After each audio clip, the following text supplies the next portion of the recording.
To our channel Sri tech vlogs. Aadhaar కార్డుకి సంబంధించి ప్రతి కొత్త అప్డేట్తో మేము ముందుంటాను.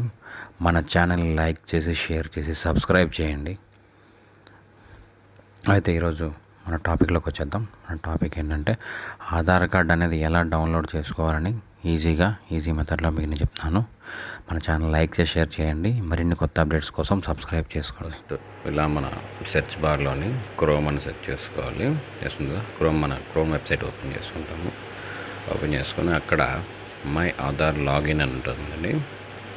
దాని మీద క్లిక్ చేసి కంటిన్యూ వెబ్ అని కొట్టుకోవాలి. తర్వాత డైరెక్ట్ ఇలా ఆప్షన్ ఉంటుంది. డౌన్లోడ్ ఆప్షన్స్లోకి వెళ్ళిపోయి మన ఆధార్ నెంబర్ కానీ విచువల్ ఐడి కానీ ఏమైనా కొట్టినా కానీ ఓపెన్ అవుతుంది. లేదా ఎన్రోల్మెంట్ ఐడి కొట్టినా కూడా డౌన్లోడ్ అయిపోతుంది. లేదు ఇంకో ప్రాసెస్ ఏంటంటే డైరెక్ట్గా లాగిన్ అయిపోవాలి. లాగిన్ అయిపోయి మన ఆధార్ నెంబర్ ఎంటర్ చేయాలి. దాంట్లో ఇప్పుడు నేను చూడండి ఎలా ఎంటర్ చేస్తున్నాను ఆ విధంగా ఎంటర్ చేసుకోవాలి. తర్వాత క్యాప్చా ఇచ్చాడు కదా, క్యాప్చా కూడా మనం అలా ఎంటర్ చేస్తాం.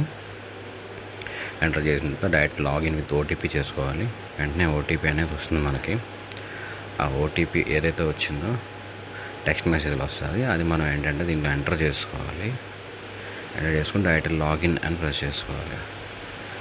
లాగిన్ చేసుకున్న తర్వాత కంటిన్యూ వెబ్ అని ప్రెస్ చేసుకోండి. తర్వాత మన లాగిన్ అనేది ఓపెన్ అయిపోతుంది. దీంట్లో అడ్రస్ అప్డేట్ చేసుకోవచ్చు, డౌన్లోడ్ చేసుకోవచ్చు, ఆధార్ ఆర్డర్ చేసుకోవచ్చు, పీవీసీ కార్డ్ అనేది డాక్యుమెంట్ అప్డేట్ చేసుకోవచ్చు, బ్యాంక్ సేవింగ్ స్టేటస్ చెక్ చేసుకోవచ్చు. ఇలా చాలా ఉంటాయి. డైరెక్ట్ మనం ఏం చేస్తామంటే మనకి కావాల్సిన డౌన్లోడ్ కాబట్టి డౌన్లోడ్ ఆప్షన్ చేసుకుంటాము. తర్వాత మన ప్రివ్యూ చూపిస్తుంది. ఇలా డైరెక్ట్ డౌన్లోడ్ అవుతుంది.